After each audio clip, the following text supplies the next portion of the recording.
కాంగ్రెస్ చేతిలో మోసపోయిన ప్రతి అన్నకు, ప్రతి తమ్ముడికి, ప్రతి చెల్లెకు, ప్రతి అక్కకు కలవాలే, కలిసి ఇగో ఈ లెక్క చెప్పాలి. ఇది కాంగ్రెస్ ఒక్కొక్క వర్గానికి ఎంతెంత బాకీ పడ్డది, ఈ బాకీ కార్డు విషయంలో ఇంటింటికి, గుండె గుండెకు, మనిషి మనిషికి వాస్తవాలు చెప్పాలి. ఏం చెప్పిండ్రు కాంగ్రెస్ వాళ్ళు? పెద్ద మనుషులుంటే ఇంట్లో ఒక పెద్ద మనిషి పెన్షన్ పొందే పెద్ద మనిషి ఉంటే, ఒక పెద్ద మనిషికి అయితే ఒక అయ్య ఉంటే, ముసలయ్య ఉంటే ఆయనకు 4,000 ఇస్తాం. ముసలమ్మ ఉంటే ముసలమ్మకు కూడా 4,000 ఇస్తాం. ఇప్పుడు కేసీఆర్ గారు 2,000 రూపాయలు ఇస్తే మేము 4,000 రూపాయలు ఇస్తామని చెప్పిండ్రు. మరి 24 నెలలు అయింది. ఎంత బాకీ ఉన్నారు ఆ ముసలమ్మకు, ముసలయ్యకు అని చెప్పి బాకీ కార్డుల రాసినాం. నెలకు 2,000 రూపాయల చొప్పున ఎలక్షన్ జరిగే నాటికి కాంగ్రెస్ పార్టీ, రేవంత్ రెడ్డి ఒక్కొక్క ముసలమ్మకు, ఒక్కొక్క ముసలయ్యకు బాకీ ఉన్నది 48,000 రూపాయలు అనే మాట నేను మీకు గుర్తు చేస్తా ఉన్నా. ఆడపిల్లలకు చెప్పినారు, 18 ఏళ్లు నిండిన ఆడబిడ్డలందరికీ రాష్ట్రంలో ఉండే 1,67,00,000 మంది ఆడబిడ్డలకు నెలకు 2,500 రూపాయలు కాంగ్రెస్ అధికారంలోకి రాగానే 100 రోజుల లోపలనే మా గ్యారంటీ ఇగో మేము ఇస్తామన్నారు. 24 నెలలకు 2,500 కూడితే వచ్చినాయా ఒకరికన్నా పైసలు? మహాలక్ష్మి వచ్చిందా? 2,500 వచ్చినాయా? ముసలోళ్ళకు 4,000 వచ్చిందా? మన పిల్లలకు మన నిరుద్యోగ భృతి అన్నారు, అది వచ్చిందా? అగో అందుకే ఈ బాకీ కార్డు ఇంటింటికి తీసుకుపోవాలి. బాకీ కార్డు ముంగట పెట్టి చెప్పాలి, ఇగో కాంగ్రెస్ వాళ్ళు మీ ఒక్కొక్కలకు ఇంతింత బాకీ ఉన్నారు. మహిళలకు 50,000 బాకీ ఉన్నారు, ముసలోళ్లకు 48,000 బాకీ ఉన్నారు.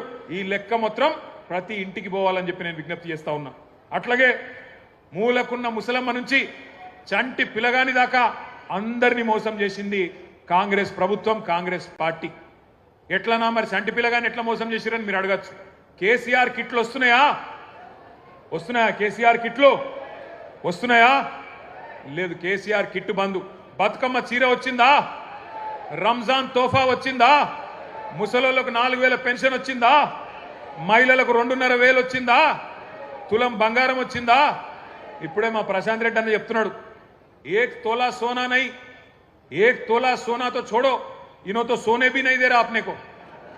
कब घर तोड़ देता, कब क्या कर देता, कब बुलडोजर आ जाता अपने घर पे, वही तकलीफ है. सोना तो छोड़ो, सोना भी हराम कर दिया इन्हों, सोने का नींद भी हराम कर दिए. ऐसा माहौल आ गया आज.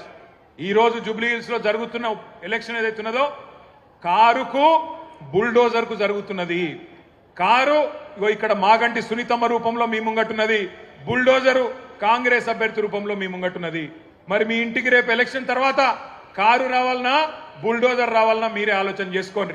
మరి కారు రావాలంటే బ్రహ్మాండంగా కేసీఆర్ పెట్టిన అభ్యర్థి గెలవాలి, గోపన్న ఆశయాలు నెరవేరాలంటే మాగంటి సునీతమ్మ గెలవాలి.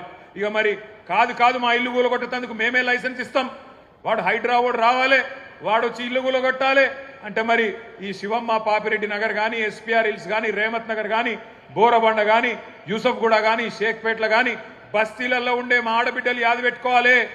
మోసపోతే గోసపడతారు. ఇలా రాష్ట్రం అంతా బాధపడుతున్నారు రైతులు, రాష్ట్రం అంతా బాధపడుతున్నారు మహిళలు. జూబ్లీ హిల్స్ దిక్కే చూస్తున్నారు. మీరు జూబ్లీ హిల్స్ గట్టిగా కడుపులకెళ్ళి గుద్దితే రాష్ట్రంలో ప్రతి మహిళకు 2,500 రూపాయలు వస్తాయి.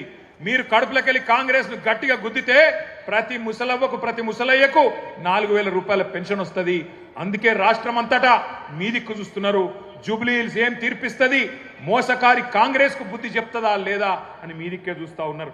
ఉద్యోగాల కోసం మోసపోయిన మా తమ్ముళ్ళు, మా చెల్లెళ్ళు మొదటి సంవత్సరమే 2 లక్షల ఉద్యోగాలు ఇస్తామని చెప్పారు. మరి ఆ 2 లక్షల ఉద్యోగాలల్లో కనీసం ఇవాళ 5% కూడా రేవంత్ రెడ్డి ప్రభుత్వం ఇయ్యలే. కనీసం 10,000 ఉద్యోగాలు కూడా మొదటి సంవత్సరంలో ఇస్తామని చెప్పి ఇయ్యకుండా మోసం చేసిండ్రు. ఆ మోసపోయిన తమ్ముళ్ళు, మోసపోయిన చెల్లెళ్ళు మొత్తం జూబ్లీ హిల్స్ దిక్కు చూస్తున్నారు. మా అన్నలు, మా అక్కలు, మా చెల్లెళ్ళు, మా తమ్ముళ్ళు మా కోసం నిలబడతారా లేదా అని చెప్పి మోసపోయిన తమ్ముళ్ళు ఎదురు చూస్తా ఉన్నారు. ఆటో డ్రైవర్ల నుంచి బస్సు డ్రైవర్ల దాకా అందరూ మీ దిక్కు చూస్తున్నారు.